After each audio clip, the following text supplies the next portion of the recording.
Natives, community, and kind folks, welcome to RPG with DBJ. And today is the Day of Horns. Yes, we will be talking about all things horned and antlered. And what if in your fantasy realm, your celestial event is the Day of Horns? What does that mean? Well, do I have a definition? Nope, but that's what we're here to talk about. So let's get into it. Thank you very much, and cue the music.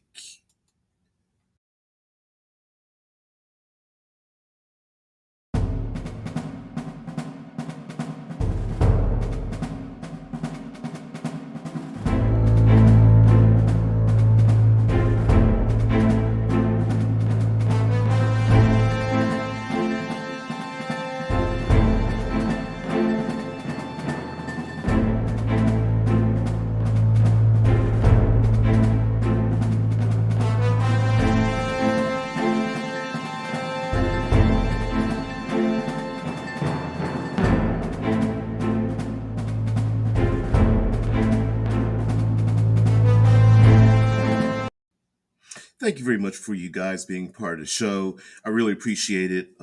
Your time is very valuable. I'm glad you can spend it here. So today we're going to take a look at the Day of Horns, and um, this idea is to take a prompt, any kind of prompt, and use that for our creative influence. It kind of mind fuel and build ourselves a a series of encounters and flavor and dangers and adventure for our tabletop role playing fantasy games, D20, and anything else beyond that. So, what does the Day of Thorns mean to me? Well, I picture many of our real world mundane animals and creatures that have horns, and a lot of them are herd animals, goats and antelopes and uh, buffalo, bison, water buffalo, um, many of these creatures and many of these animals. And in fantasy gaming, I think of satyrs and cambions, tieflings, minotaurs, of course, the the proverbial, raging bull of our fantasy realm. And I think this is a great thing to pull from because for for the most part, many of our horned fantasy elements in tabletop role playing games tend to be like brutal and bestial. But in our experiences as a human being, they tend to be vegetarians. They're herd animals. They don't really want to bother anyone. But those horns sure make it, ward off a lot of predators, right? Listen, we're not going to hurt you, and you don't hurt us. But if you get close, we will beat ass with our horns.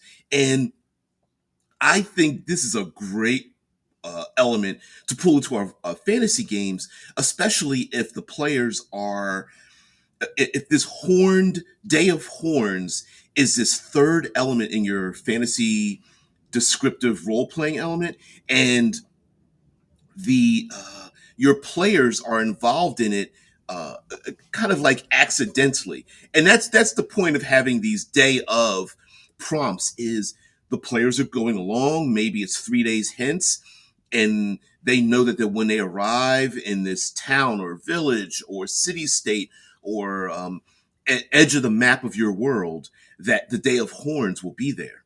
And this is a great way to mix and match and have conflict with your horned NPCs in the world, and give them maybe a little bit of a social context. Pull the threads of migration, of uh, breeding, of gaining territory, of moving through the world, and the players just happen to be part of it, and the conflict that can ensue. So, of course, we can't go anywhere talking about horned creatures without talking about minotaurs. We got to talk about the minotaur, and how, of course, the Minotaur is mythologically, down in the is a singular creature down in the maze, but in fantasy, Dungeons and Dragons, fifth edition, and other variations of iterations of Dungeons and Dragons and fantasy, minotaurs tend to be a larger group. So what happens when they gather together, maybe as a migratory herd or as leaders? Maybe there's a 500,000 bison traveling across the landscape, and mixed in and amongst them are various shepherd-like minotaur herding them towards their various destinations.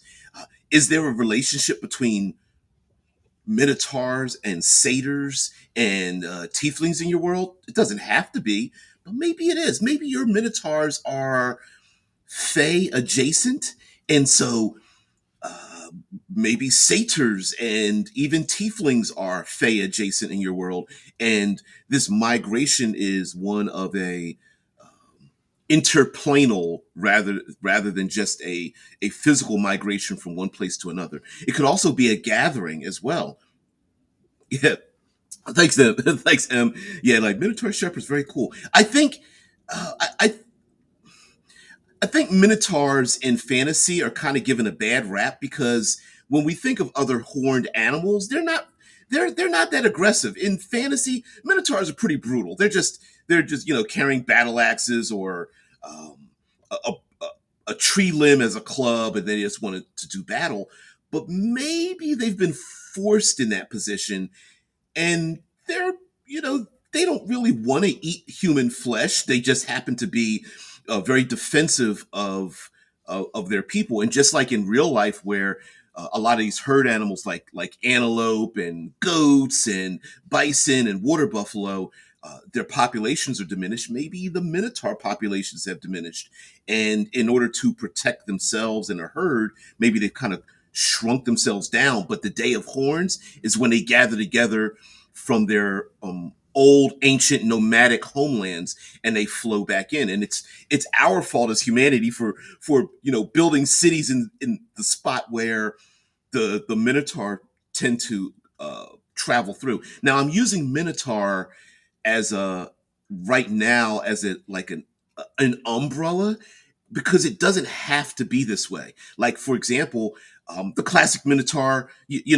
7 to 9 feet tall, huge muscles. But what if they aren't? What if they're more? What if you have some that are more antelope-like, with horns that aren't just if we think of horned animals, we think of like the big, thick, curved ram's horns, the two big, thick ones with ridges that spiral out. But there's also like a scimitar styled horns where they're like large spikes that just come from the forehead out for a lot of herd animals. And then there's the classic bull, where the horns are more laterally, horizontally based, and that would be a great way to pull some of these little traits from real life animals and throw them into your horned NPCs. Now, mind you, you don't have to use stat blocks that say Minotaur for as one. I mean, heck, you could use any stat block you want, right? Like my go-tos have always been hags, naga, uh, sphinxes or something. And if you want to make them a bit more socialized, having smaller minotaur that may have more of a mystical bent, more druidic bent. I think that would be really cool as well, where the PCs are like, oh no, they're minotaurs. We need to battle them because they're assembling as an army, and they're not really an army. Maybe they're just a friendly herd trying to return back to their homeland. It could also be with this the Day of Horns.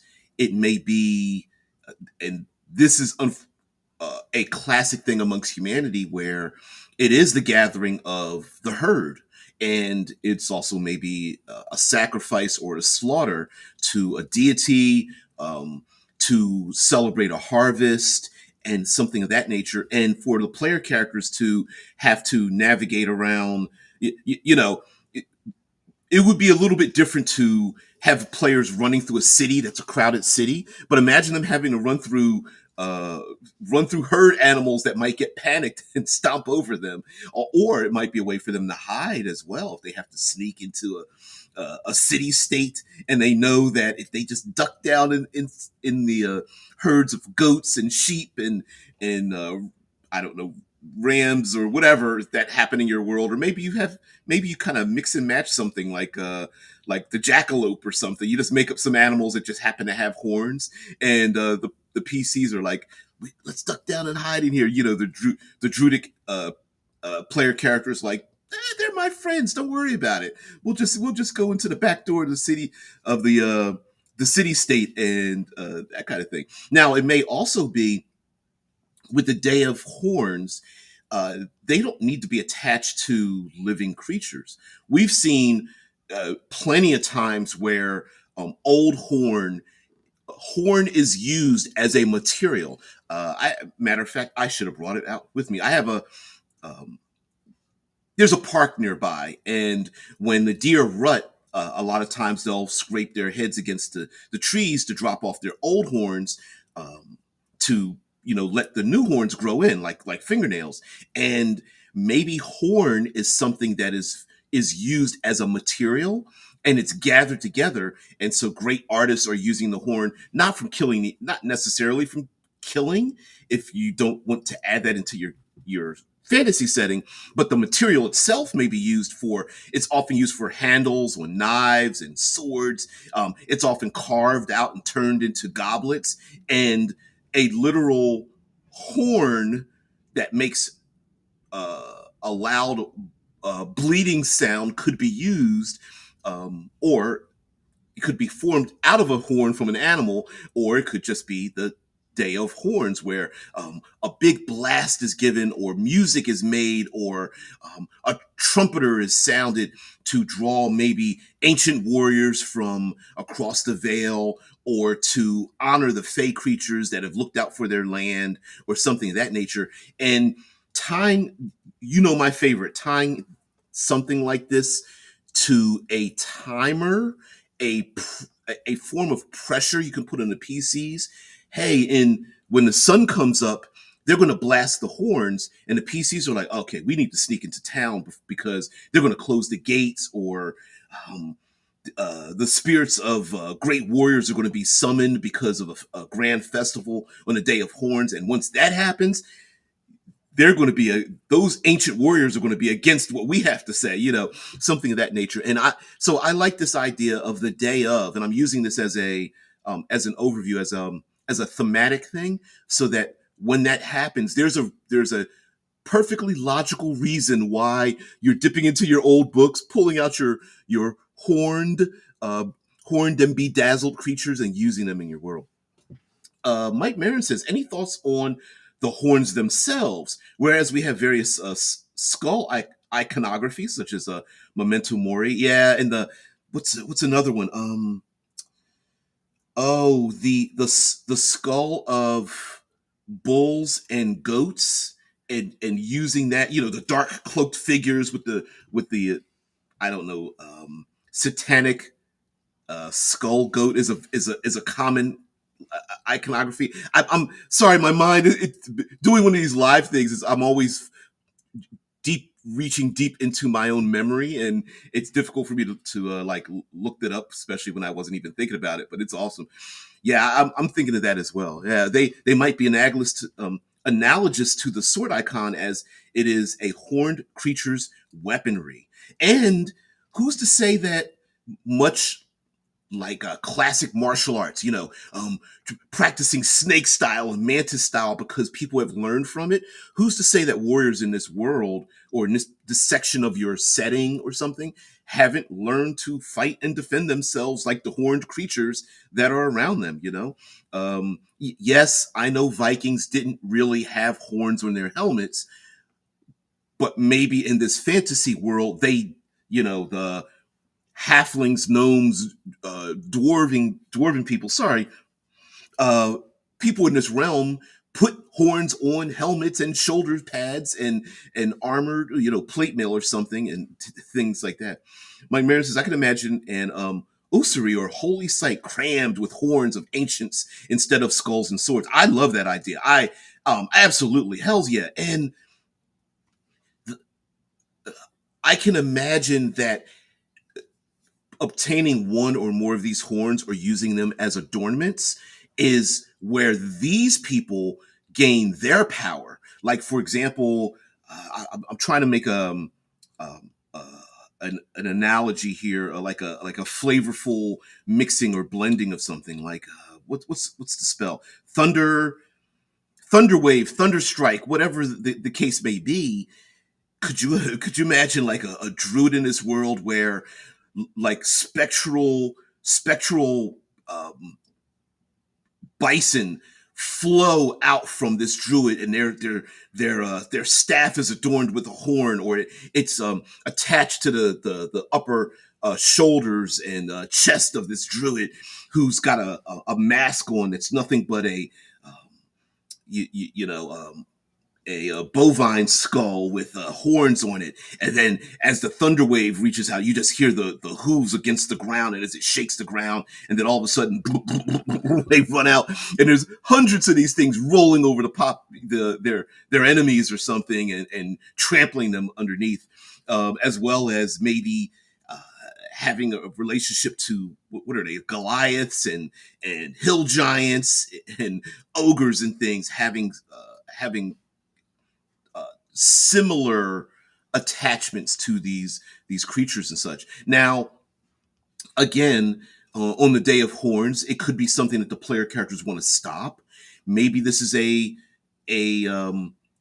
throwback to a cultural thing that the regular population, the civilized population, is like, you know what, we shouldn't really be slaughtering all these animals. But there are people who are still like, this is the old ways, and the PCs like want to stop it. And that would be really cool to have, to make your tieflings, your minotaurs, your satyrs, and maybe other fey creatures or other things that you just want to add horns onto. They're like, we need your help. We would really love. Hey, strangers from a strange land. We would really love your help to stop the slaughter of the herds. Now, flipping it around, we don't need to use mundane herds. Horns could represent the infiltration, if you will, the invasion of uh, creatures from the lower planes. Even though we can think of demons, in fantasy we have a difference between demons and devils, and devil iconography always has the little horns, right? The red face devil horns, goatee, and whatnot. And a lot of them, uh, tieflings in fantasy gaming, although we have embraced them as quite normal, have the blood of outer plane to lower plane fiends in their blood, and they have the physical representation of it. Maybe this is a day where um, it honors those who maybe fought in a great war between the Celestials and the Fiends. Maybe this is a day where they're able to very freely break the membranes between the physical world and the literal underworld, and they are able to walk free on this particular day. And people are slamming their doors and hanging holy symbols outside, and making sacrifices and things, because they know that fiends will now walk the earth for at least one day, collecting the souls of of the evil, and those that have compromised their morals and ethics and such. Yeah, Mike Marin's is actually drinking mead out of a horn mug might be seen by horn societies like drinking mead out of a human skull. Ooh, yeah. Something we definitely see as evil, a source of cultural friction for sure. Absolutely. We don't often, side note, um, it's funny how in fantasy, some things we just accept as normal, and others we overlook, right? Like maybe your horned sentients don't appreciate you using horn as like oh, I'm just going to carve this and use it as a handle for a knife. And they're like, how would you like it if I took a human skull and used it as something, you know? Now, other humans might be like, I think that's kind of cool. Turn a human skull into a mace. What do I care, right? But they might, like you're saying there, M squared, like maybe they look at you like, that's pretty foul there, dude. Like maybe you want to put that down. I don't know. I don't know how like horned creatures that lose their horns and grow them larger, or snakes that shed their skin, think of their cast-offs. It might be like us thinking of aliens collecting our you know toenails or something. I don't know. Juden says, I never liked the horned creature's association with the devil. It's just another scapegoat image. It's just another scapegoat imagery. Hell's yeah. Yeah, why not pull on that, right? What is it called? It's like the devil goat imagery. Goat, skull, uh, devil. Let's see if we can find something. Yeah, yep, here it is. Yeah. And let's go ahead and put this up here. So just to let people see it, and they don't have to see my face, my ugly mug. Boom, boom. There we go. Yeah. Let's view all of this. Yeah, I don't. I mean, I would have to look further into it, but there is a lot of that imagery between horns and evil. Now, it could be one way of why. Let's say we embrace this part, right? Because scapegoats, I love it. But let's say we embrace this, Druden Fuzz, and we make that connection. Really, a lot of horned animals are far innocent, and this was a way for evil to reach its way into society in the first place, i.e., attaching the two together, right? And this imagery of the goat and combining it with in our world, I guess it would be Satanism, but in fantasy realms, it could be anything, right? It's always the dark cults that have this kind of that use these kinds of images. And it now, maybe your minotaurs and your tieflings and your satyrs, and I'm trying to think of some other horned fantasy creatures, but maybe they become the NPCs that are like, we're not like that. We would really use your help to fight against this. Or maybe just maybe, we tend to be self-centered. Us humans and humanity tend to be very self-centered. Like, demons are trying to corrupt us, and the minotaurs are like, dude, they've been coming after us long before you guys came out of the trees and weren't monkeys anymore. We've been fighting them and holding them off in the outskirts of society long before you were born. And maybe that's like the two are combined because humans don't understand the fact that they've been fighting against this for so long, right? I think that would be kind of a pretty cool and crazy twist on such a thing. Yeah. Druden says worse, cows and goats as milk giving creatures and thus exploited female beings to associate with evil is just a patriarchal BS. Oh yeah. You're not wrong, right? Because like I said, a lot of the in our real world, horned creatures tend to be pretty peaceful, right? Like if you leave them alone, they'll pretty much leave you alone. You bother them, and they'll beat ass, right? They'll stomp you, they'll knock you down and stomp you to the ground. And it could be that humanity just we got a bad reputation for exploiting things, and um, I don't know how you, without getting a little bit too dirty, um, combine like minotaurs and goats and things like that, and the milk and where you get it from, and what does a female adult minotaur look like? I guess she could. I don't know. That's. I mean, I'm sure some people have drawn that out. Let's see.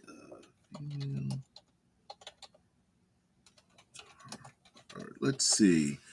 Um, hmm. Hmm. Yeah, they just draw them. Yeah, many of them are just drawn as human beings. Let's share this tab instead. Yeah, many of them are just drawn as male versions of minotaurs, but they're kind of cool. I like this artwork. There's a lot of it. There's quite a bit of it. So anyway, uh, it could be that a relationship with the herds of the minotaur might be pretty important because they supply what humanity needs. I mean, milk is a pretty important staple amongst ancient peoples, and that might be pretty important to have that. Or maybe they're just the ones who defend the harvest and the herds, and they are being threatened by the classic zero level first level adventure. Something dangerous on the horizon is attacking and stealing chickens and cows and goats and stuff. Could you please first level characters go out there and figure out what it is? And of course the assumption is, oh, it's I don't know, a pack of wolves or a bear, and it could be something even more dangerous. Um, I think also, if we consider the Day of Horns, it may also be a cherishing of or a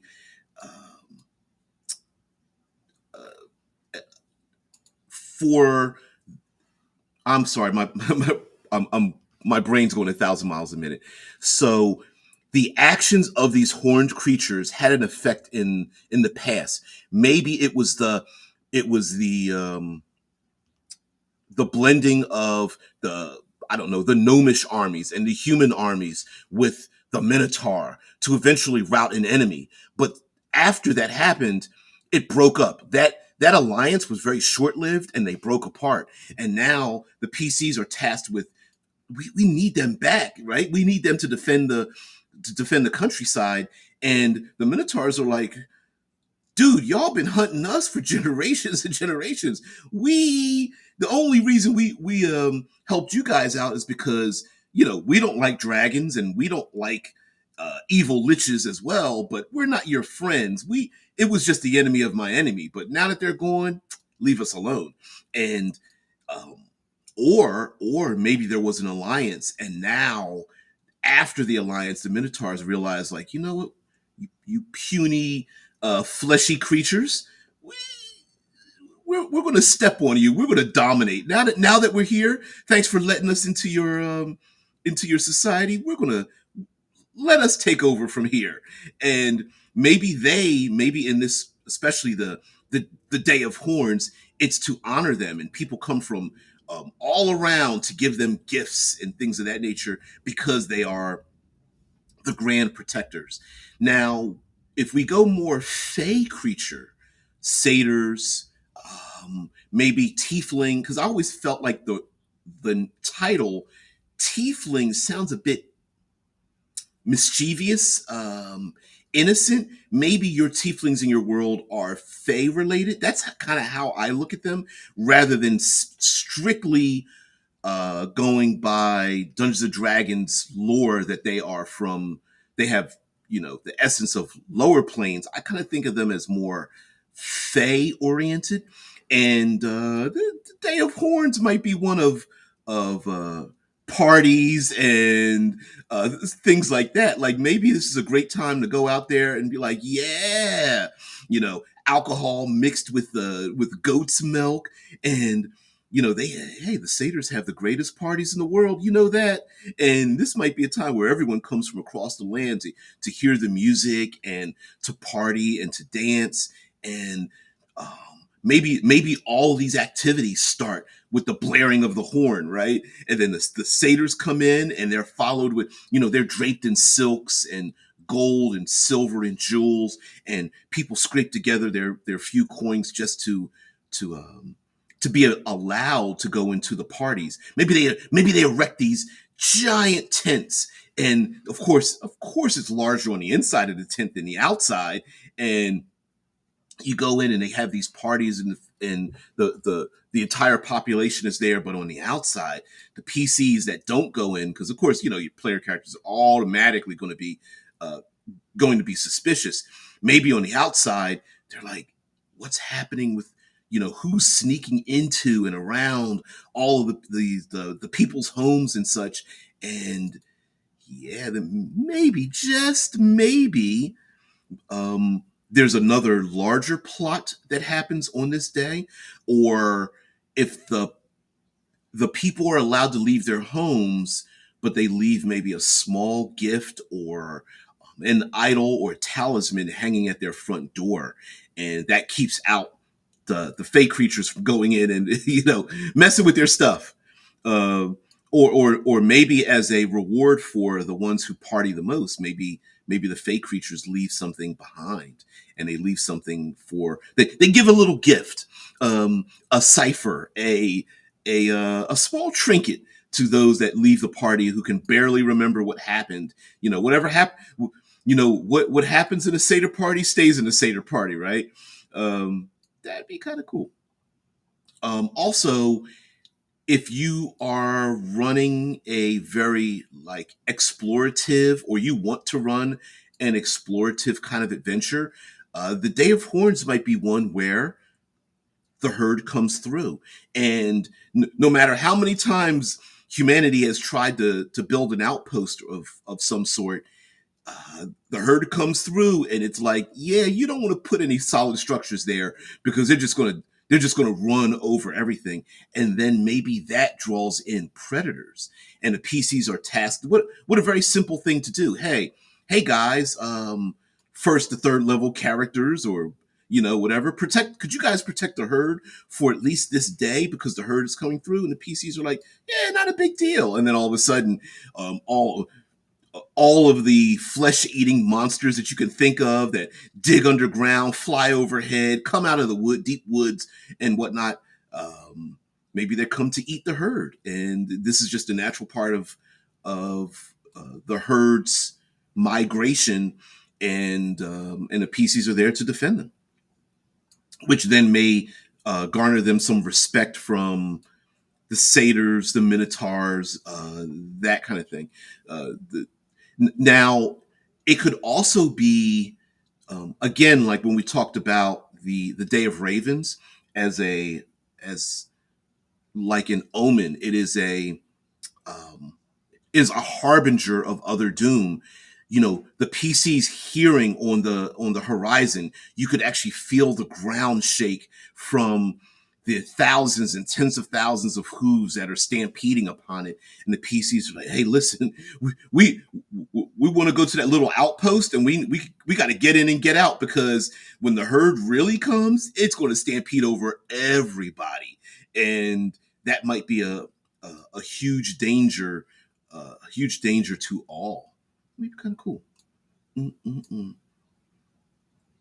What's up with all the What's up with all this the sexy minotaur stuff? It's kind of wild. Okay. All right.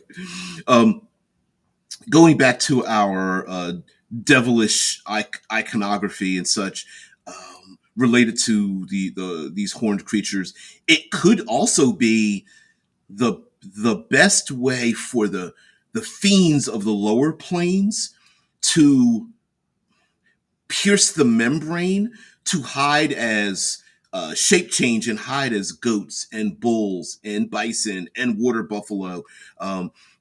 Sitting inside of the the herds that the farmers and the harvesters and shepherds and things of that nature um, use, because that one goat with a red eye is like, we're going to get ever closer to humanity, and trick them, and listen upon their hopes, their dreams, their desires.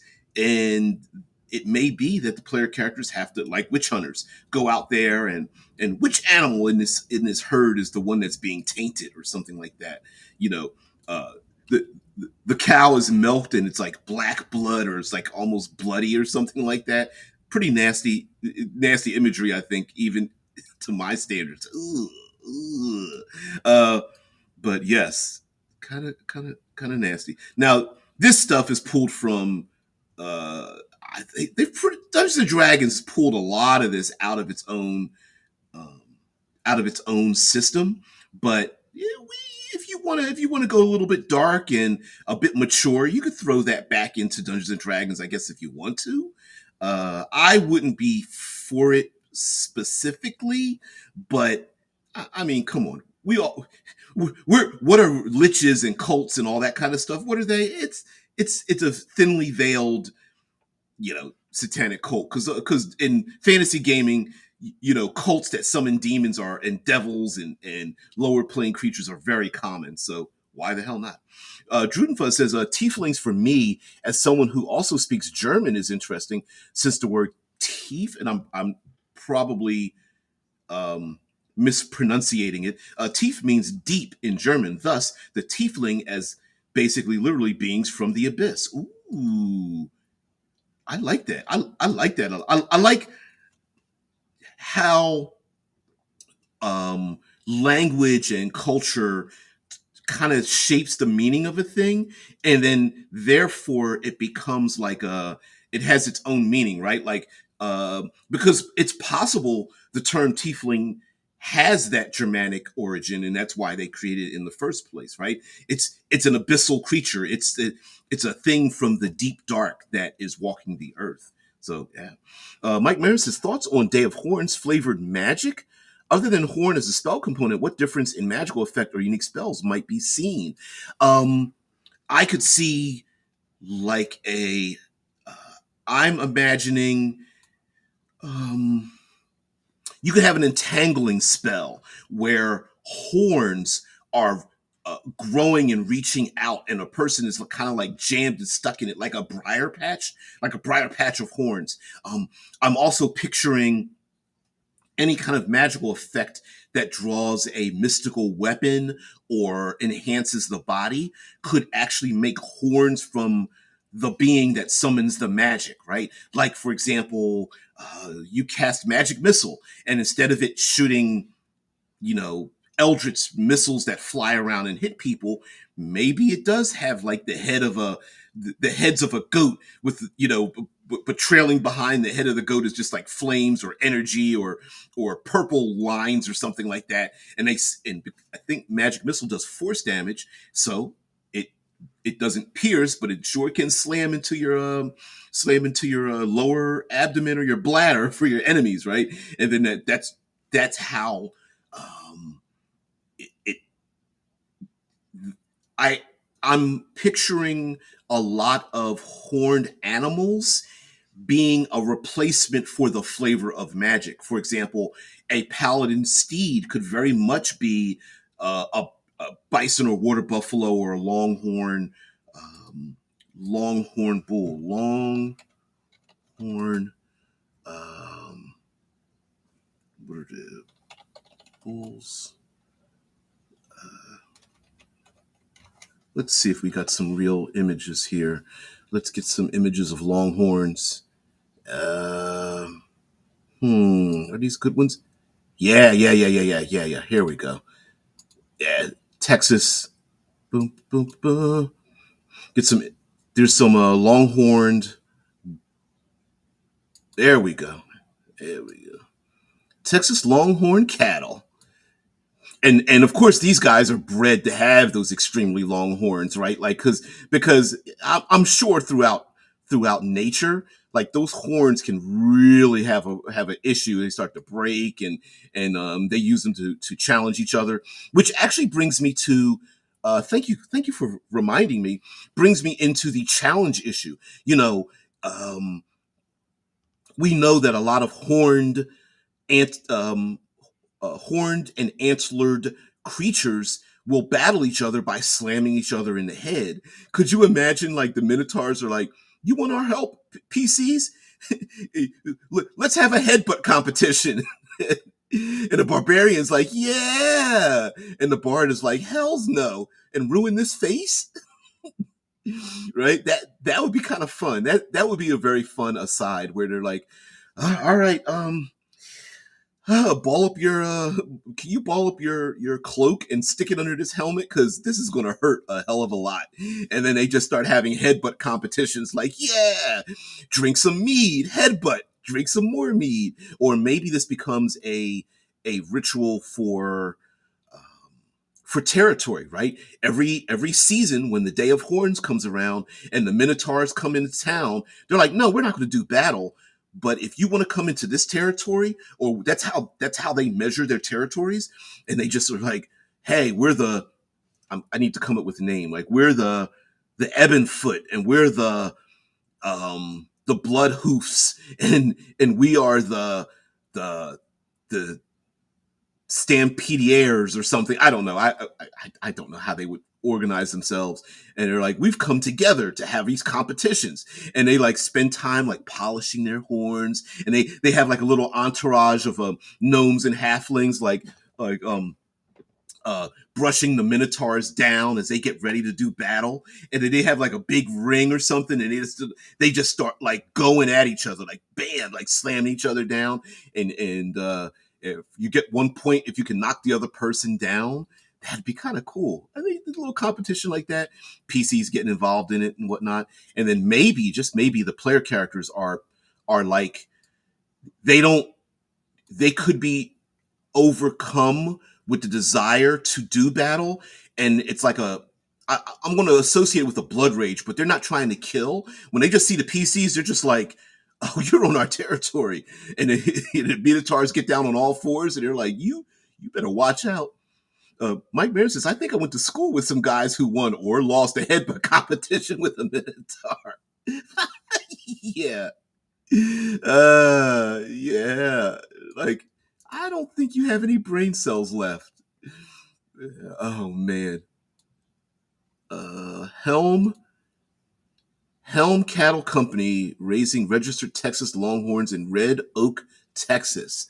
And there are different types of Longhorns. Of course there are. Of Why would I assume otherwise? Human beings, we human beings can take a thing, and 10,000 hours later, and we've turned it into another thing. We've just specialized ourselves into the thing. Yeah. Longhorn cattle. I keep talking about bison, so maybe I need to actually throw some bison up in here too. Let's see. Let's go with just get some. Yep. Um, American bisons. Yeah. Now I think that would be. I think it would be sweet for like a warrior class, barbarian, paladin, herald, um, a marshal or something riding upon one of these things. I think that would be sweet. I think that'd be awesome. Very survivalistic. Ranger riding one, or having one as a best friend or something like that. By the way, for those who don't know, here in the United States, people have been dying and getting seriously injured trying to take selfies and pet these damn things. I'm just like, no, that's not what you do. Human beings are so stupid sometimes. It just amazes me how we've how that part of the population has gotten so far. Yeah, recent there it is, 5 days ago, right here in the middle. Recent bison attacks in national parks. Yeah, the bison aren't bothering you, it's people bothering the bison. Arizona woman gored by a bison. Woman severely injured by a bison. Yeah. I'm going to take a selfie.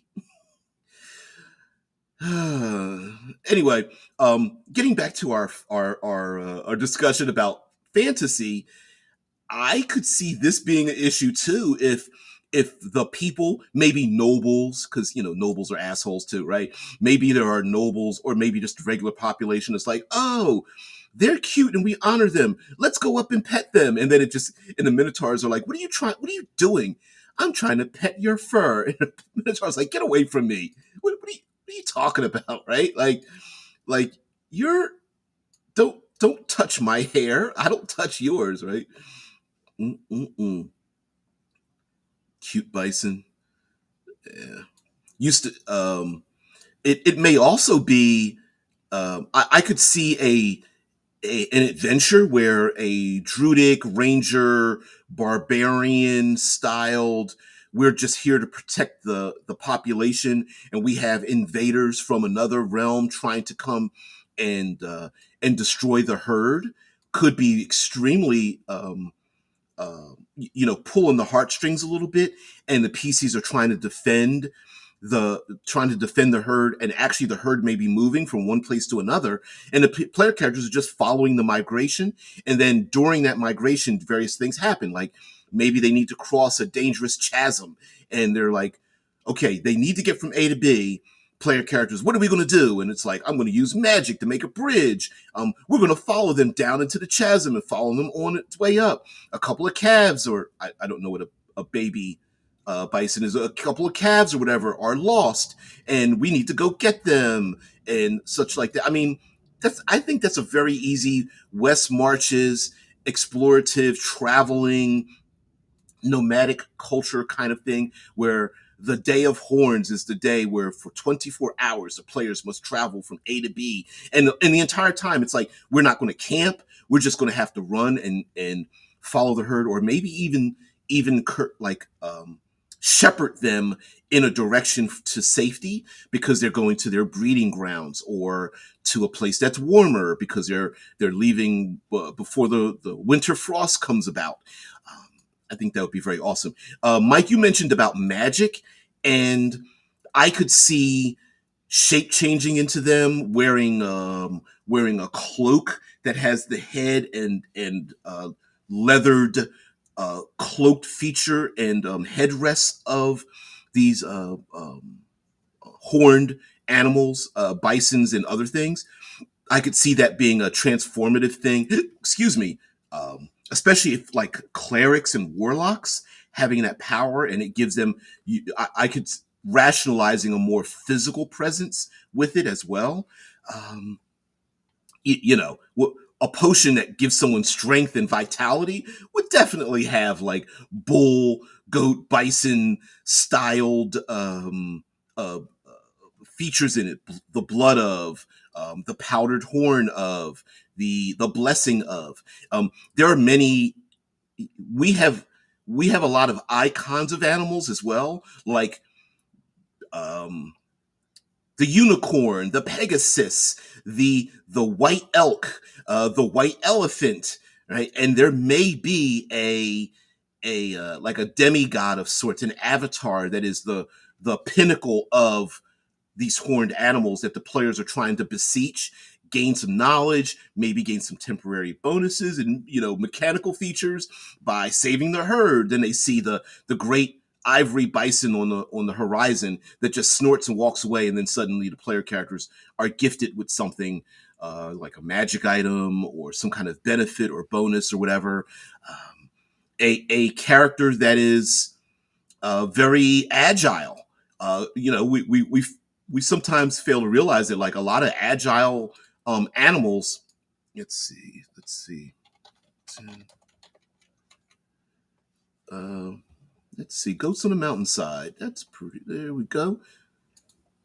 With the agility that goats have, I could see bardic, ranger, rogue, athletic, very athletic. Hell, even excuse me, dwarves, gnomes, halflings living in and around the outsides of the mountains, and riding on goats. I mean, look at this image. Sheesh. Sheesh. How do mountain goats have the ability to climb up a steep mountain? Oof. They're just hanging out on the side of the mountain, just doing anything, whatever. Sheesh. Yeah, and I think there's even videos of like very large predatory birds sweeping down on the sides of mountains to try to knock the goats off the sides of the mountains and such. Yeah, that's just it's making my gonads reach up inside me just thinking about standing on the edges here. But what a very interesting society it would be, where the the people start to free climb up the mountainside to go with the goats on the Day of Horns, and or ride upon them, because this is the day that the goats are like a little bit more docile, and you can actually kind of ride them or follow them or something, and this can take you up into or through the mountain ranges or something of that nature to get you from A to B. Look at jumping over these long cliffs. Maybe you got to get strap on, hold on, because the only way you're going to be able to get up to the highest peaks is to follow the goats, or to latch onto the goats, and they take you there, But killing a goat. All right, let's get back to what you guys have to say. Mike says, in the Forgotten Realms lore, there's some stuff about shape-changing, body-stealing yak folk, yak men of Zahara. I don't know much about it, but I do just like saying the word yak folk. Yeah. Yak. Yeah. Oh man. Yeah. Yeah. And I'm with you there, Druden. Yeah.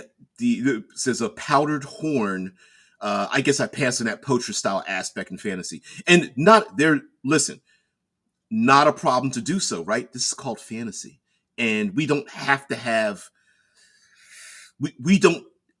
There's no need for us to have slaughter and poacher style, like you're saying, like poacher style, um, sacrificial murdering of slaughtering of animals and things of that nature, innocent animals to have in our fantasy. But and actually that was brought into, side note, level up 5th edition, where to craft magic items, it's not all about killing something to take the thing to make the other thing. Like, for example, a lot of it is about finding the leftover or asking a sentient creature for a thing rather than slaughtering and murdering it. Although I will say,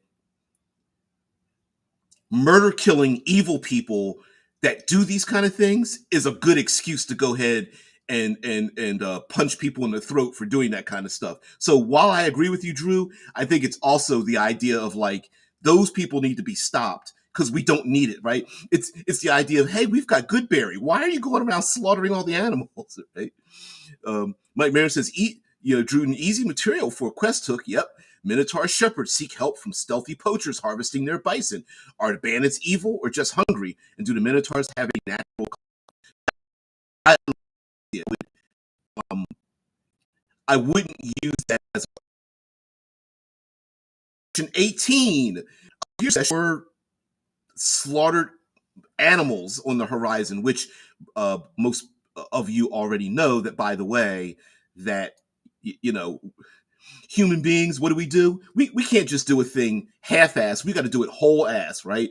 And slaughtering millions of seals, millions of bison, millions of, like, we can't just do it once. We got to like slaughter enough to make whole biologically decomposing mountains out of stuff, which I am not going to pull up images of that. But so yeah. Do I need to have that in the game? No. Could you use it as a hook? Hey, there are these evil poachers, and they need to be their asses need to be beat. Sure. Now it could be now twisting it again. Do minotaurs and tieflings and satyrs, and do they lose their horns? And are those horns collected? Are they cast off because they don't care? Is it a coming of age kind of thing? Like, is the Day of Horns where the adolescent minotaur come about and they gather in a circle with other druids or something, where they know that the young um, um, the young Taurens are losing their horns to grow a larger set, and there's a period of vulnerability when they lose their horns, and now they have to grow the new ones to adulthood. And during that period of time, normally us gnomes and halflings and half-orcs never see this, but the player characters are called, And it's like, we need your help to protect our young ones because their horns are just stubby little nubs and they're coming in, and we need you to protect them. And it's like, wait, you want us to protect future fully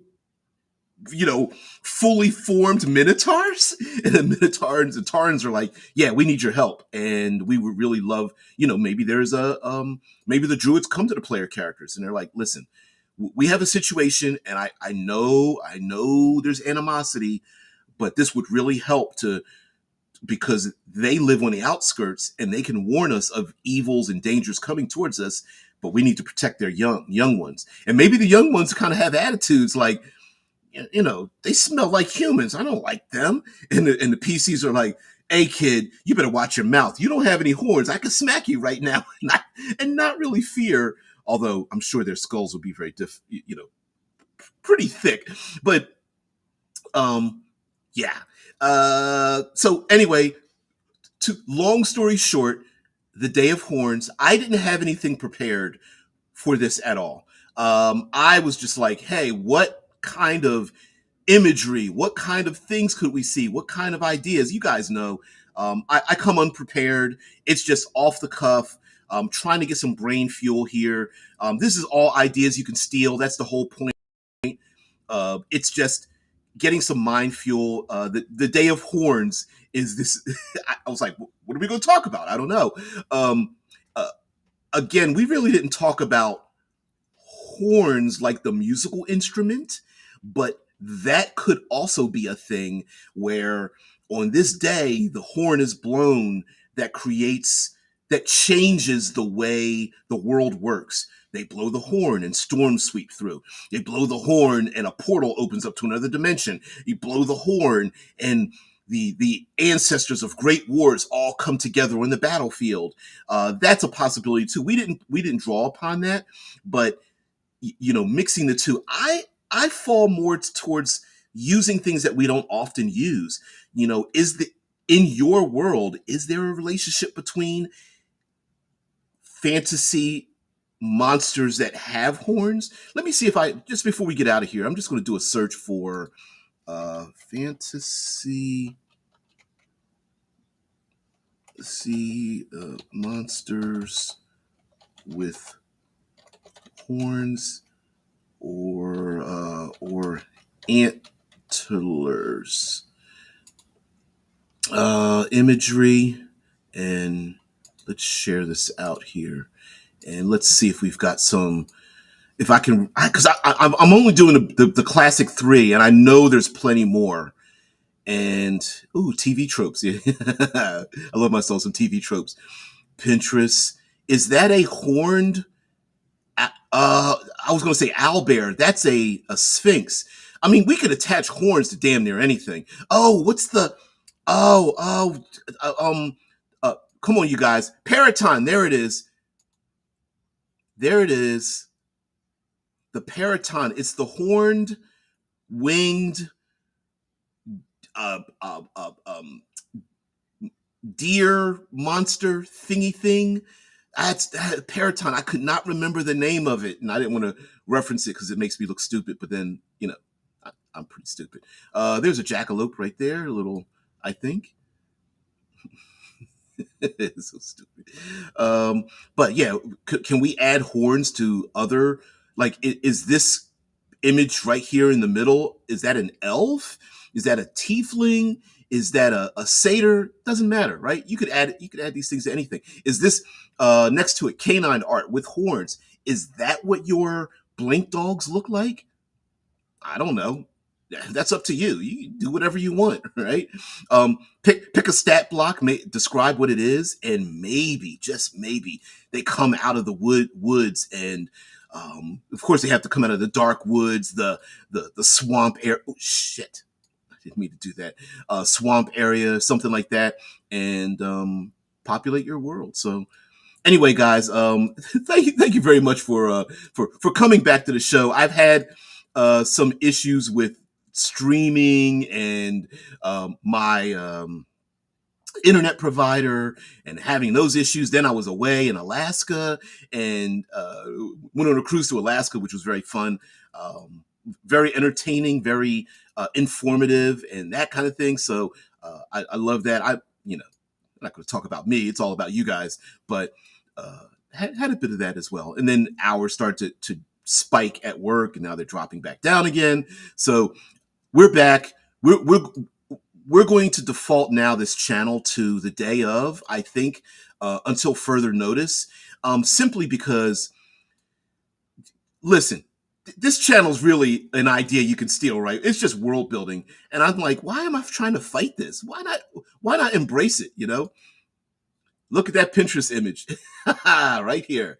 Draken customization. Yeah. Draken male horn customization from Johnson Truong, fantasy design. And look at all the different horns, broken horns, the colors, the shapes, the unicorn horn, the whether they are old or new or broken or spiral or jagged and all that kind of stuff. Yeah, we definitely use a lot of these. And as a person, as an old grognard who isn't really a fan of like or grew up not being a fan of monstrous races, this is a great way as well, and maybe even an excuse as well, to embrace the idea of like of tieflings and um, uh, satyrs in your game. You know, do you like the short little spiky stubby horns, or are you more of the ram's horn curving towards the back, or maybe let's see, horn antlers? Maybe you're more like forward facing or back facing scimitar spear type of horns, or maybe you're more antler like. Maybe you like more of a elk antler moose type of horn or something of that nature.